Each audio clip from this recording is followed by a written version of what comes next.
You're listening to Weight Loss for Life Coaches, Episode 5, with certified life and weight loss coach, Paige Bowman.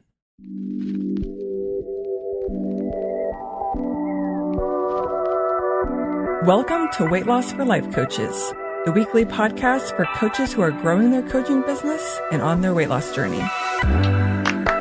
Each week, we'll be tackling why weight loss feels hard and how to make hitting your weight loss goal the simplest thing you do all day.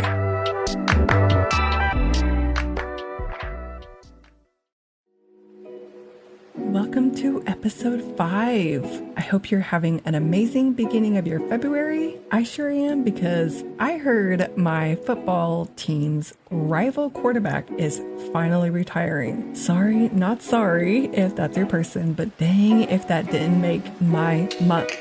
Okay, so I'm excited to have this episode in the Weight Loss for Life Coaches podcast library because we are talking about the 3 super simple steps today. I came up with the 3 steps about a year or 2 ago in an effort to simplify my journey. As I've talked about before, I wanted to lose weight using the new information I was learning from my coach while becoming a certified coach and starting my business. So I kept paring down what I was learning in a way that made sense, but was even more simple than I was being taught. And I say this not to say my way is better, but to say that I took what I was learning and made it even easier, because as you've already heard me talk about, I had 2 big goals. And fortunately for you and my clients, I'm giving you the exact how I used to do both successfully. So in their most basic form, here are the 3 steps. Make your food plan ahead of time, write it down, and do it. See? Simple. Let's start with why I recommend using the 3 simple steps. First, because of the skills you're learning by doing the 3 steps, which are making a decision ahead of time, not negotiating with your primal brain, that lizard brain that sits in the back, honoring your word, and building trust in yourself to plan and honor your word. Just these skills alone will make your entire journey way more simple and full of ease. What I've found is it's much easier for me to make changes to what I'm eating or the way I'm eating or allowing urges and cravings or even using the hunger scale when I have these skills first.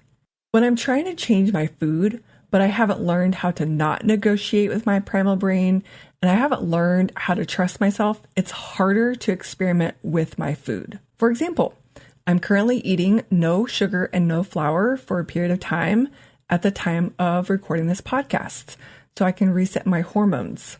If I didn't know that I have my back to go through with this every day, if I haven't built trust in myself to plan and then honor that plan, then I'm going to feel way less committed and capable in this experiment of eating no sugar and no flour. I might not even start, or I might just give up real quick after I quote unquote prove to myself that I can't do this. But I have built trust in myself. I know that all I have to do is plan, and I know I'll honor my plan, so it feels doable and maintainable to reset my hormones and eat no sugar and no flour for a few weeks. Another reason why I recommend starting with the 3 super simple steps is because you will learn so much about yourself and your body. When you're writing your food down and then you go to honor your plan, you'll learn what is actually realistic for you, how much food you actually need or don't need to plan so that you feel satisfied at the end of your meal. And learning or understanding that discrepancy between what you plan and write down and what you actually eat is a pretty quick turnaround, less than a day. So for example, if you plan to have 2 eggs and a handful of berries at lunch, that's what you plan to eat. You eat it, but then an hour later, you're still hungry, so you go and eat something else. You write down what you ate, and now you know for tomorrow, if you have that same meal, to add something more to the meal because you made a plan, you tested it out, and you saw what worked and what didn't work. That's how quickly you can learn from yourself and then implement those things that you learn from yourself using the 3 steps. You can get 1% better on this journey and at these skills just by doing the 3 simple steps every day. And notice how we aren't even talking about what foods you should or shouldn't be eating with the 3 simple steps. We're starting at the basics here. And then the last reason I recommend starting with the 3 steps is Implementing them will definitely bring up any thoughts you have, or what we in the coaching world like to call mind drama around food or your body. Any of those yucky thoughts you have about yourself or food or making decisions ahead of time or even planning will come up really easily when you go to do the 3 simple steps. We want them to come up. It's good to know so that we can then do something about those thoughts. Let's talk about the actual steps. You've got step 1, make your food plan ahead of time. You've probably heard this before from me or other coaches, especially if you're in the coaching world, talk about making your food plan ahead of time. And you've probably heard to make it 24 hours in advance. And here's the thing, you got to figure out what's best for you. I personally like to plan my food a week out while I make my grocery list. So I already have my meal plan. And what I like to do is grab my food journal and my coffee, sit at my desk in the morning, check in with what I had planned, and then see if that's still what I want to have today, if I'm up for cooking that thing or ordering out, or if that food is ready. And then I write down if that's the case or if I'm going to change something, and then I close my food journal. Done. So I don't do it 24 hours in advance, although technically I did it a week in advance, and that works best for me. I have clients who like to do it the night before, clients who do like me, and they plan for the entire week. I would just never tell you you have to do a specific way, but do plan ahead of time because you're working on the skill of planning using your prefrontal cortex ahead of time. Using that part of your brain is the point. So I say plan it ahead of time. You could try it for 1 week the night before, and then say the next week, try planning the morning of. Or maybe while you're eating lunch, you plan tomorrow's lunch since you're probably already in the kitchen. You get to decide what's best for you, but if you want my official opinion, I'd say plan it the night before. Step 2 is write it down. I put my foot down on this one. This one's important because if you're not writing it down, you're not giving yourself the opportunity to do the 3rd skill, which is honoring your plan and building trust in yourself. Writing it down really cuts down on the primal brain being able to negotiate with you. And writing your plan down makes it really easy to then also use some other skills on this journey that I've talked about in an earlier episode of the podcast, like allowing urges or cravings. It's a lot easier to know if it's an urge or craving if it's not what your plan says. It's a lot easier to follow your hunger scale when that's all you have to pay attention to because your food is written down. You have your plan and then you can just check in with your body. And that makes that skill really easy to practice versus having to figure out what you're going to eat because you're starving and then your brain is focused on what are we eating? What do we have? What are we going to go get? Yeah, let's just cut that part out ahead of time and just write it down. And this one's the one that I've actually struggled with the most for myself.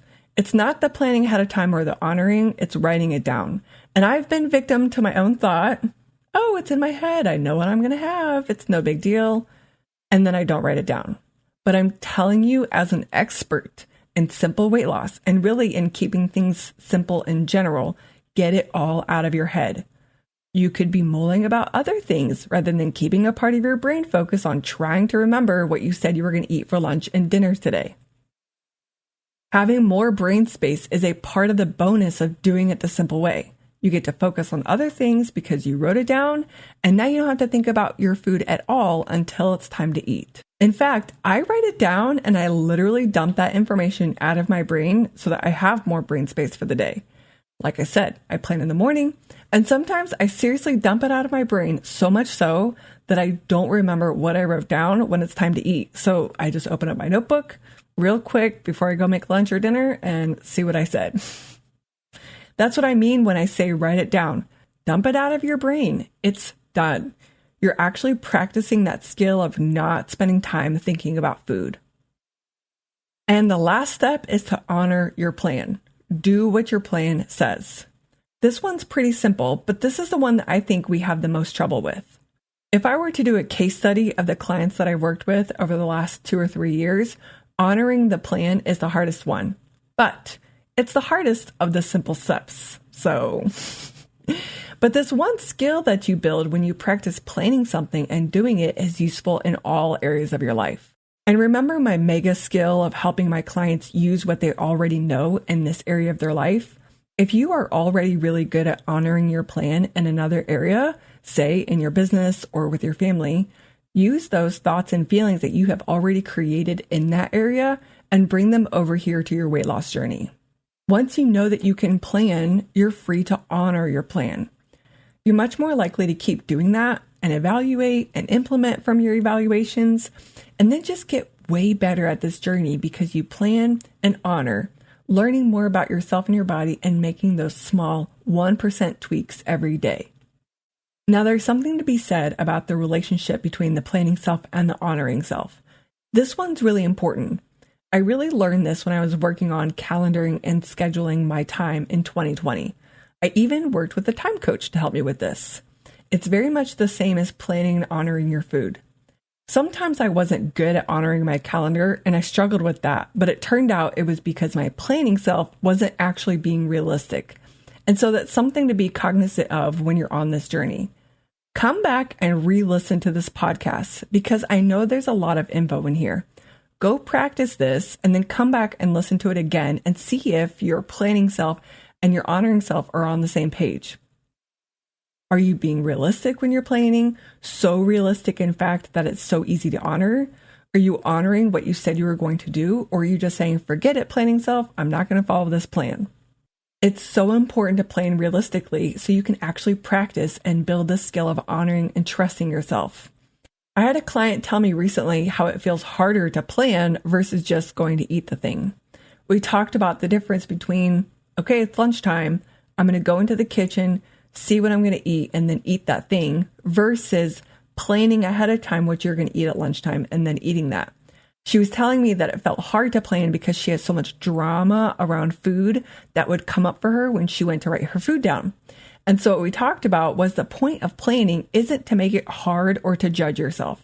Again, we don't mind those negative thoughts coming up about food or yourself, but then we self-coach around them, or you bring them to your coach and get coached on them.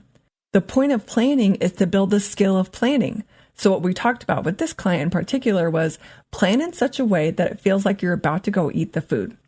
And what I mean by that is asking the same thing I would ask myself if it were lunchtime and I was going to eat food. It's 11:30. Boom. Let me go eat. What would I do? I'd walk into the kitchen. I'd see what there is, see what I feel like cooking or not cooking or ordering, and then make a decision. So ask those same questions in the morning when it's time to plan. What do I feel like eating? What do we have? Am I going to want to cook or am I going to want to order out?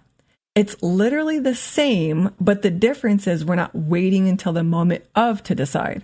We're using our prefrontal cortex to decide ahead of time and then freeing up brain space for the rest of the day because you already made that decision. And so just consider that planning and honoring self conversation and the relationship between the two.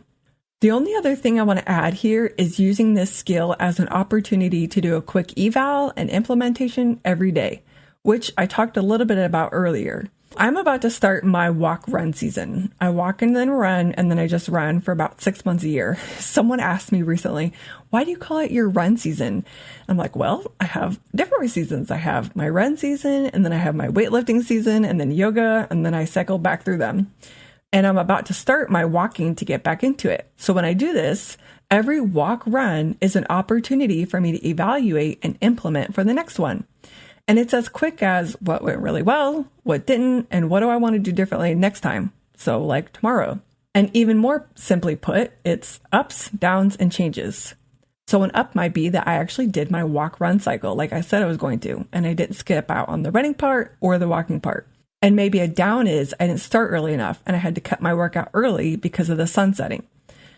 I also like reminding myself that if this is something I'm working on, say doing the walk-run cycle, I celebrate that and I celebrate it in the moment. And then I remind myself the next day of that celebration. And then the changes are, I'm just going to quickly look at my schedule. I was probably going to run at the same time tomorrow, but now I know that I'm pushing against the sunset time. So I'm going to change my run time back about 15 minutes. Boom. Done. I didn't have to wait a week to make that change. It was a quick turnaround. So in the same way, you can do this with the 3 steps. You plan your food, write it down, eat what you planned, and say you realize it wasn't enough. So you open your notebook and you say, okay, well, this wasn't enough. I need more food tomorrow. Done. And maybe something you want to add is writing down the thought that served you today. that had you eating according to your plan. Or maybe you had an overeat and you want to write down the thought that had you overeating, and then you take that to your next self-coaching or coaching session to work through. So it can be as simple as an up, down, and a change. Don't just do the 3 steps. Do the 3 steps and let them be an opportunity for you to get 1% better every day. That's getting the max benefit out of the 3 steps and still letting it be simple. I'm telling you, weight loss is the simplest thing we do all day, and this is why. I want to reiterate the reasons why I want you to try the 3 simple steps out and get started today. After you listen to this episode, go plan your food for today. Whether you write it down in your note app on your phone or in your journal or in your day planner, write what you're going to eat and actually say, what would I eat if I were looking at the fridge at that mealtime? Okay, that's what I'm actually going to order or go get or cook. That's you being realistic. And then write it down and then go do it. And then check in. What was an up that I'm going to celebrate? What was a down? And then what change do I want to make because of it? So here are the reasons I recommend the 3 steps. 1, because of the basic skills you're learning by doing the 3 steps, which are making a decision ahead of time, using your prefrontal cortex, not negotiating with the primal brain, honoring your word, and building trust in yourself to plan and honor your word. Number 2, you will learn so much about yourself and your body when you write your food down and then you go to honor that plan. And number 3, implementing the 3 steps will have you bring up any thoughts you have about food, yourself, your body, making decisions ahead of time, or even trusting yourself, and then you can take those and go coach on them. I realized in the last podcast, and I was super sad about it, I forgot to ask some powerful questions. So don't worry, I'm not forgetting this time. And really, it's just one question. What would change for you if weight loss were really this simple? That's the one question I want you to ponder on. Seriously, ask yourself, what would be different in my life if weight loss were really this simple? What would I do? What would I not do? What would that look like? I want you to think about it because I'm living that life right now. And I'm like, everyone needs this. It's so simple. And I can't download my brain into yours. That's what my business coach says. She says she wishes she could download her brain into ours. And I feel the same way. But what I can do is give you this podcast and give you everything I know about the 3 super simple steps and then let you be on your way to go practice them, implement them, and then come back and listen to this episode again and see what else there is to pick up and learn. I'm going to link to the Instagram post where I recently posted about this. I like keeping it in my feed every couple of posts because it's so important and I really want you to take this and run with it. So you can check me out at Life Coach Paige B on Instagram and go to the most recent 3 simple steps post and then tell me what worked, what you're celebrating, what has this changed for you, and then even come tell me your answer to this episode's powerful question. What would be different in your life if weight loss were really this simple? I'm so looking forward to hearing what you have to say. And if you don't have Instagram, that's okay. You can always email me those answers at hello@paigebowman.com. That is today's episode. I want you to keep coming back to this one. This is the 5th episode of the podcast, and it's the one I would say is the most important of the ones I've put out so far and will put out in the future because this is what really started to change the weight loss game for me. To change my journey to simple, doable. So I kept going and hit my goal. And it's the one that if you go and take action and implement right now, and then come back and listen to again, it's the one that will make the biggest difference for you. But it takes you also getting out and getting into action, giving it a try, and then come back and listen to it again and get even better. If you love this episode and you want to hear more like this, leave us a review on your favorite podcast platform. Let me know what you think and how much you love this and how helpful it was for you. And come check me out on Instagram at Life Coach Paige B. I do the 3 simple steps myself all the time. I talk about them all the time, and I want to hear you talk about them and how they're changing the game for you as well. I hope you have an amazing week. See y'all later.